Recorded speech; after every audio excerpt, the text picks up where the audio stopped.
Hi అండి, welcome back to my channel. Welcome to Srujana lifestyle. Evening time snacks ఈ విధంగా చేసుకోండి. చాలా ఈజీగా చేసుకోవచ్చు, చాలా హెల్తీగా ఉంటుంది. ముందుగా ఒక కప్పు మిల్ మేకర్స్ తీసుకోవాలి. ఏ సైజ్ అయినా పర్లేదు. ఇప్పుడు దీనిలో బాగా మరగబెట్టిన వాటర్ అయితే యాడ్ చేసుకోవాలి. ఇది మునిగేంత వరకు పోసుకొని ఇవన్నీ బాగా మునిగేలాగా స్పూన్తో ఇలా మిక్స్ చేసుకోవాలి. మూత పెట్టి ఒక 15 నిమిషాలు పక్కన పెట్టుకోవాలి. ఇప్పుడు ఒక గిన్నె తీసుకోవాలి. దానిలో ఒక చిన్న కప్పు మైదా, ఒక చిన్న కప్పు బియ్యం పిండి, అలానే ఒక చిన్న కప్పు కార్న్ఫ్లోర్ కూడా వేసుకోవాలి. దీనిలో కొంచెం వాటర్ యాడ్ చేసుకొని ఉండలు లేకుండా కొంచెం తిక్కుగా కలుపుకోవాలి. ఈ విధంగా ఉంటే సరిపోతుంది. ఇప్పుడు దీన్ని పక్కన పెట్టుకోవాలి.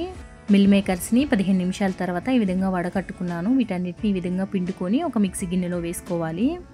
ఇలా అన్నిటినీ వేసుకున్నాక మెత్తగా గ్రైండ్ చేసుకోవాలి. వాటర్ అయితే అవసరాన్ని బట్టి వేసుకోవాలి. ఇప్పుడు ఇవన్నీ ఒక బౌల్లోకి యాడ్ చేసుకోవాలి. ఈ విధంగా వేసుకున్న తర్వాత ఇప్పుడు ఇదంతా ఒకసారి మనం చేత్తో మిక్స్ చేసుకోవాలి. నేను 2 ట్రిప్పులుగా మిక్సీ అయితే వేసుకున్నాను. నాకు ఒక చిన్న టీ గ్లాస్ అని వాటర్ అయితే పట్టిని. ఇందులో అవసరాన్ని బట్టి వేసుకోవాలి. దీనిలో తగినంత సాల్ట్ వేసుకోవాలి. అలానే ఒక అర స్పూను కారం వేసుకోవాలి.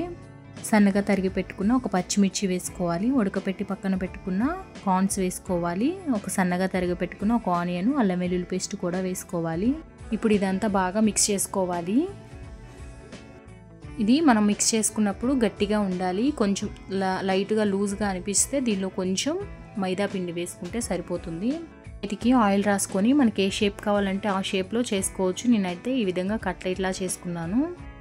ఇలా కట్లెట్లా చేసుకున్న తర్వాత మనం ఇందాక మిక్స్ చేసి పక్కన పెట్టుకున్న పిండిలో ఒకసారి ముంచి, అలానే బ్రెడ్ని ఈ విధంగా మిక్సీ వేసి పౌడర్లా చేసుకున్నాను. దానిలో కూడా ఈ విధంగా మిక్స్ చేసుకొని వీటన్నిటిని ఇలా చేసుకొని పక్కన పెట్టుకోవాలి. ఇలా అన్నీ రెడీ చేసుకున్న తర్వాత మనం స్టవ్ వెలిగించుకొని ఒక ప్యాన్ పెట్టుకొని డీప్ ఫ్రైకి సరిపడా ఆయిల్ వేసుకోవాలి. ఆయిల్ లైట్గా గోరువెచ్చగా ఉన్నప్పుడు మనం రెడీ చేసి పెట్టుకున్న కట్లెట్స్ అన్నిటిని అందులో వేసుకోవాలి. ఫ్లేమ్ని మీడియం ఫ్లేమ్లో పెట్టుకొని గోల్డెన్ బ్రౌన్ కలర్ వచ్చేంత వరకు బాగా ఫ్రై చేసుకోవాలి. ఈ విధంగా అన్ని కలర్ చేంజ్ అయిపోతే సరిపోతుంది. వీటన్నిటిని ఒక టిష్యూ పేపర్ ప్లేట్లో తీసుకోవాలి. అంతేనండి, చాలా ఈజీగా సింపుల్గా చేసుకోవచ్చు. చాలా హెల్దీ ఫుడ్ కూడా. అప్పటికప్పుడు స్నాక్స్ ఏమన్నా తినాలనిపిస్తే చాలా ఈజీగా చేసుకోవచ్చు. అంతేనండి, ఈ వీడియో కనుక మీకు నచ్చినట్లయితే లైక్ చేయండి. ఇంకా ఏమైనా వీడియోస్ కావాలనుకుంటే నాకు కామెంట్ బాక్స్లో షేర్ చేయండి. Thank you for watching.